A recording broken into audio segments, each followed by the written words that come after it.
Yo, what's going on, everybody? Welcome into another episode of Mets Daily on the Fan Arts Network. John Saponaro here with you today and every day to talk about our New York Mets. But of course, before we get started, a quick shout out goes to our friends over at Kalshi for sponsoring the video for a limited time. Use the code FANARTSBaseball on the Kalshi app to get $10 when you trade 10. Should also mention, if you haven't subscribed to the channel already, now is the perfect time to do so as we wind down what is turning into a little bit of an exciting season for the New York Mets. Will it end in disappointment? Maybe, maybe not. But either way, you're going to want to be here covering all of the action 5 days a week with Mets Daily, especially as we head into the offseason as well. Well, the New York Mets rebound in a big way. They dropped 2 out of 3 to the Chicago White Sox, a first-place team, a team with a lot of power, a team that beat them late, a team that the Mets were keeping pace with in every sense of the word, and they came home, they had an off day, they reset, they open up a homestand in a new series against the best that the National League has to offer in the Milwaukee Brewers, and the Mets have sort of kind of had the Milwaukee Brewers number as of late, not 100% of the time. Of course, there's been times the Brewers have come into Citi Field or the Mets have gone out to Miller Park or whatever it's called now, Great Family Park. I don't know what it's called. It doesn't matter. There's been times where the Brewers have outclassed the Mets. They've looked like a better team. They've looked like a better coached team. They've looked like a better run organization.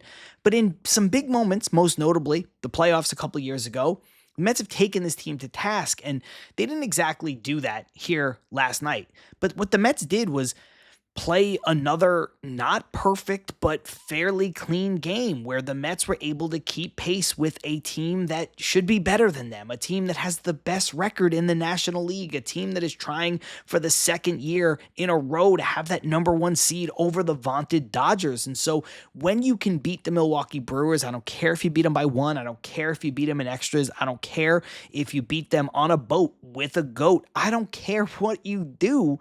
If you're the New York Mets, especially in the season that they've had, and especially after selling off their entire bullpen and throwing out rookie pitcher after rookie pitcher after rookie pitcher, getting contributions from rookie after rookie in the lineup too. If you can go out and you beat the Brewers, you deserve it. And that's exactly what the Mets did last night. And like I said, at times, the game wasn't pretty. A lot of runners left on base in both instances, but that's a testament to the pitching. Harrison makes a couple of mistakes, whatever.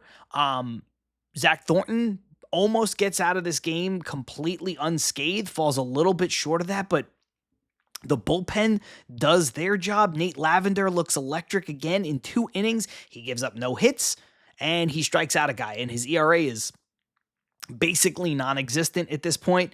Austin Warren, he didn't look good. He's the one who gave up the tying run in the 9th inning as the Mets were trying to stay away from some pitchers, and you understand why. Not a good day for Austin Warren, but we know what Austin Warren can do. Jeffrey Yan gets bailed out by a spectacular play by Francisco Lindor as Yan comes into the game and his back is against the wall. And on a 3-2 pitch, I believe, there is a liner off the bat the other way, and Lindor makes a leaping, diving, sprawling, full extension catch to pluck the liner out of the air and save what would have been 2 runs and eventually save the game for the New York Mets. And speaking of saving the game, I thought it was just me, or not just me, not that I'm the only person in the world that would experience this. I thought that it was just my feed because, as you know, I live out in Los Angeles, California, and so I have to watch the games on MLB.tv. I have to use the apps. I have to use the streamers. And as soon as Lindor reached out for that ball is line drive off the bat. You hear Gary say, lined up the middle, and then you see Lindor stretch out, and then my whole screen went black. And I was like, what? And my screen, I don't know how everybody else's. I found out after the fact on Mets Twitter that it happened to everybody, even people watching the generic SNY feed and whatever. I don't know if mine stayed black longer, but it felt like a damn eternity. And now it looked to me like he was going to catch it. Like I caught the last glimpse and I was like, I think that ball's in the glove, but you never know when you're diving like that, especially could hit the palm, could hit the heel, could kick off, you could hit the ground and drop it. So you never know. I thought, the trajectory of the ball and Lindor's body positioning and everything looked like it was going to be a catch. But when you have that degree of difficulty, you're not really sure. if that is going to be a catch. But it wound up being a catch. And then, of course, that sends the game into the bottom of the ninth inning. And, that sends the game at that point. And then Lindor gets picked off shortly thereafter in the bottom of the ninth inning. Excuse me, I got my ideas crossed. I was like, is this game in Milwaukee? Jeez, it's been a long day for your boy. But anyway, the Mets go to the bottom of the ninth there. Lindor gets on base, trying to start a rally. He gets picked off on what is an exceptional quick move by McGill. And it was a bummer. But then Lindor came back and he did everything he could to help win this game as the ghost runner. And it was a really, really, really, really exciting, electric game. Like I said, that was well played for the most part on both sides. Shout out Jonathan Pintaro, by the way, too, who really looked excellent in that 10th inning, doing everything he could to strand that ghost runner, throwing fastballs, varying his stuff. In the zone, out of the zone, working up in the zone, using the cutter effectively, and then going to the fastball when you needed it. Pintaro has looked really, really, really good. And all in all, again, this just turns into what is a really nice win for the New York Mets. And a big part of that nice win was a guy I mentioned just a moment ago, and that is Zach Thornton. And he just continues to show that he belongs, that he is a guy who should be here. He is a guy who needs to be here. And I don't know in what role he's going to be in the Mets' plans for 2027, but he's definitely put himself in the conversation for the rotation, fourth starter, fifth starter, I hope. But this is a guy who doesn't have the best stuff, isn't the best prospect. He's not going to light up the radar gun and all that stuff. But what he does is he pitches. He pitches to contact. He stays in the zone. He throws a lot of strikes. He doesn't walk anybody. He doesn't give up free passes. And he tends to, for the most part, miss barrels. And what he did here today is 6 innings, 7 hits, 1 run, 4 strikeouts, no walks. And that just feels like a Zach Thornton outing at this point. We're getting to know him pretty well over this second half of the season. I think he's had 10 or so starts in the big leagues. His ERA under 3 for the season. Again, no walks, got a couple double plays, showing you that he belongs firmly in the mix. And look, I have said this, and I know people have said this, other content creators on the Mets pod, they've talked about it, Joe and Connor. On Metsed Up, they've talked about it with James and Mark. And I've echoed this sentiment too, not only here, but on Till Mets Do Us Part as well with myself and Ibby. Zach Thornton is not the prospect that Nolan McLean is. He's not even the prospect that Christian Scott is. And we keep saying that, and all these shows keep saying it. It's not to put the kid down. It's just that he came on the scene after that first game and looked like he was a guy who was going on this epic scoreless inning streak. He looked incredible. He looked great. Everything he was doing was spectacular. It was like, hey, just pump the brakes, because this is not a guy who is going to be an ace. He's pitching like an ace over 2.5 starts, but he's not a guy who's going to be that. It's not what he projects to be. It's not what his stuff is going to allow him to be. But what he is fine. What he is a throwback. What he is John Neese. What he is Jose Quintana, probably earlier in his career when he had a bit better stuff too. Like, this is a guy who can get outs. It's clear he's doing it now. He picked up his first major league win. We talked about it on yesterday's show against these same Brewers about a month ago. So this guy has 2 starts against the Brewers where he's gone 6 innings in both, and he's looked really good. 1 at home, 1 on the road. You can't ask for anything more from Zach Thornton than what he's given you. And I think that's the point. It's not to throw cold water on the situation. It's that if you set expectations that are appropriate, you won't be disappointed. And when I say you can't ask for more than what he's given you, this is already, this 2.88 ERA, I think, is where he's sitting now. I don't know if today's game or last night's game factored into it, but that's probably on the low side of what he's going to offer for you. Even that's probably asking a lot. But again, it is not to throw any kind of shade towards what he can be as a major league pitcher. The guy's got, he just knows how to pitch. He just knows how to use his arsenal optimally. His stuff might peak here instead of through the roof, right? But if his stuff peaks here, every day he pitches, he's right here in terms of maximizing that value. He's pushing on that ceiling because, again, he's living in the strike zone in a way that is still missing barrels and minimizing hard contact. He's getting double play balls, getting himself out of jams when he needs it, and he never puts anybody on base for free. And that is a great, great, great recipe for success. Baseball season is here, and now you can trade every game on Kalshi, and you know what I do.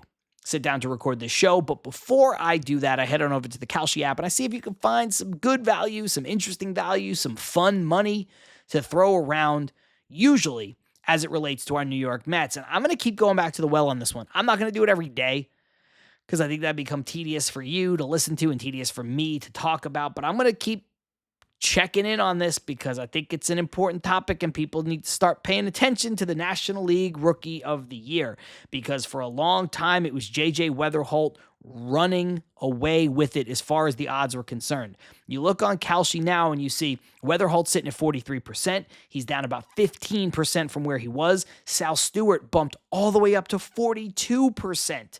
Right behind him now as far as the probability is concerned. He's up 9%. But who else is up 5%? Carson Benz. Now, he's a distant third at just 14%, which means he's trading to win the National League Rookie of the Year award at 14 cents a share. But guys, I don't know. It's starting to look pretty good for Carson Benz. He's putting together a lot of really good numbers day after day after day, week after week, game after game, month over month since the start of the season.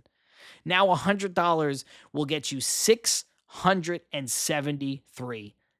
So keep that in mind for Carson Benz and the New York Mets. On Kalshi, you're trading against peers in a live market, meaning that there is no house. And as the probability changes, you can trade into and out of your position. For a limited time, download the Kalshi app and use the code FANARCHBASEBALL to get $10 when you trade 10. Kalshi. Kalshi. Trade on anything. Must be 18 and over. Restrictions and eligibility requirements apply. Event contract trading involves risks. It may not be suitable for all investors. Values, prices, and available markets may differ from those mentioned. For more information, see kalshi.com/regulatory. So, we talk about it in the ad read, and we have to talk about it now. It is the obligatory mention on Mets Daily of one Carson Benz. And why do we have to talk about Carson Benz? Because Carson Benz is damn good. That's why. Carson Benz just continues to do it day after day after day, night after night after night, week after week after week. You know what I'm doing. I already did it. Carson Benz has been unbelievable. Before the game last night, because it hasn't even been factored in yet, Carson Benz is now a 3-WAR player. Carson Benz has 131 hits. He's got 16 home runs, 19 stolen bases, 53 RBI. He's got 68 runs scored, which is not going to light the world on fire, but, you know, he's been kind of batting all over the lineup, and at times the Mets have been anemic, but it's a 278 batting average with a 337 on base, a 428 slug, and a 765 OPS with an OPS plus of 114. Those are really good numbers, and I'm almost 100% sure that doesn't even factor in what he did last night, which was, 3 for 4 and a walk. Carson Benz is running down that Rookie of the Year award. Now, look, the odds on Kalshi do not favor him still, not even by a long shot. 14% is a distant third. But he's gained some leverage. He's gained some momentum. There's been a little bit of a dip for J.J. Weatherholt. I would say a little bit more than a little bit of a dip for Weatherholt. I think, I've said it on the show a bunch, if the season ended right now, I think Sal Stewart is the Rookie of the Year. But I think Carson Benz would come in second. I think Nolan McLean should come in third. And I think J.J. Weatherholt would come in fourth. But we've got, surprisingly, guys, as far as this is concerned, a lot of baseball left to play. And I think Carson Benz, man, if he keeps doing what he's been doing, I don't know how he's not the Rookie of the Year. Because, and I think we talked about this last week, if he closes the gap in terms of WAR on J.J. Weatherholt, which he's already doing, he's going to more than likely beat him out in nearly every other offensive category. Now, J.J. Weatherholt's going to get held up by the defense, but the defense at second base compared to the defense at right field, Yeah, Benj has had a couple of misplays here or there, but once they've stuck him in right field and haven't moved him and haven't messed around, he's been unbelievable. So I think that's a factor too. His defense is not sluggish. Weatherholt might be one of the best defenders in the sport right now at any position, and Benj probably isn't that, but the defense, the disparity is not that much, especially when you factor in second base versus right field. And look, Sal Stewart is going to have all the sexy numbers. Sal Stewart is going to have the RBIs. Sal Stewart is going to have the home runs. He's going to have the big OPS. Sure. But he's not going to have the defense. He's not going to have the WAR. He's not going to have the stolen bases. He's not going to have a 2020 season. Benj might even be able to beat him in batting average. There's ways that Benj does this, guys. There's ways. I'm adamant about it. I feel it. I feel like it's going to happen. I feel like it's coming on strong. And that's not even that's without making the case for Nolan McLean too, which we'll save probably for tomorrow because the way these guys are going. I said yesterday, I think it was on yesterday's show or last week, that I'm going to check in on. I'm not going to do it every day. I might do it every week. I might do it after a Nolan McLean start so we can get representative samples. But geez, guys, I mean, if he keeps going out there and having 3 for 4 with a walk, what am I supposed to talk about? I got to talk about it. In a game where there's only 5 runs scored and Carson Benj goes 3 for 4 with a walk, it's something to talk about each and every single night. So I'm happy about it because I think he might do it. Right now, today, if I had to pick, I'd say it's not him. But let's talk again in a month. The New York Mets season is over, barring a miraculous run to the playoffs in about a month. It's August 26th right now. The last scheduled game is September 27th. So let's see what happens, which again brings me to another guy that we have been talking about pretty much, God, it feels like every day over the last couple weeks, but it's Luis Robert Jr. And I said Luis Robert Jr. has a place on this team in the future in 2027. People scoffed at me. People got in the comments. They laughed. I tweeted it. People got on my Twitter. They said, no, not Robert. He sucks. He's this, he's that. He's overpaid. It's ridiculous. It's gross. Get him out of here. Listen, guys. Luis Robert Jr. is showing you why he could be a valuable commodity on this team. Play left field, play right field, play center field. Be a DH, be a fourth outfielder, spell your entire left-handed hitting outfield one way or another. If AJ Ewing goes into a stretch where he's not hitting that well, you can put Luis Robert there. This way you can keep Carson Benj in right field and you don't have to mess around. You can get Juan Soto off of his feet. You can make your defense better by playing Robert in left or Ewing in left if you want to, whatever. There's just so many machinations. And here, last night, he hits a big home run again. Do I think Luis Robert Jr. is a superstar? I don't. Do I think he can ever be what he was in 2023 again? I don't. It's 2026. It's about to be 2027. It's a long time ago. I don't think he'll ever be healthy enough. I think the injuries have slowed that down. I don't think he'll be that guy. But I think if you use him right, he can be really, really good. And that's what I would look forward to if I'm the Mets. I laid out my plan already. $2 million buyout. Do it right now. Boom, boom. Buy out. And then you say, look, Luis, we liked having you here. It seemed like you liked being here. You liked playing with Soto. Remember, you guys in spring training were like inseparable. You like playing with these other kids, Ewing and Benj. You bring a lot to the table. We like that you can hit lefties no matter what. On a worst day, he can hit lefties. Why deal with trying to go to a new place, trying to figure this out? Because of your contract and your situation, you're probably not going to sign before the CBA expires in December 1st. Sign with us right here, right now. I'll give you whatever, $6 million, $7 million, $8 million for 1 year, plus the 2-year buyout. He's going to make about $10 million next year. Half of what he's making now, sure. But you don't have to move. You don't have to worry about finding a team. You don't have to worry about scrambling when the lockout ends. We'll sign you right now. It's November 15th, whatever. Come back. You're a part of the New York Mets. You're not going to play every day. But we think that's also going to help you because you'll be healthier. You'll be better. When you do play, we maximize that value. Look at how you played out of the gate when you were healthy after spring training. It's only a couple weeks, but look how you played. The at-bats were good. The bat speed was good. And then when he came back, when he finally got his legs back under him after missing all that time, look how he's played now. That's how I would sell him. I'm not just selling you guys, the listeners, the fan base. That's how I would sell Robert if I worked in the front office, and I think it would work. We'll see. But I'm telling you, people laughed at me when I said Carson Bench for Rookie of the Year. People laughed at me when I said Luis Robert Jr. on the Mets in 2027. And with every passing day, it's getting a little harder to laugh at your boy. That's going to do it for this episode of Mets Daily. If you haven't already, subscribe to the channel, sitting at just over 4,000 subscribers, trying to get to 5,000 by the end of the season. We'd love to do it, but more importantly, we would love for you to be a part of the community. Until next time, I'm John Saponaro. See you tomorrow.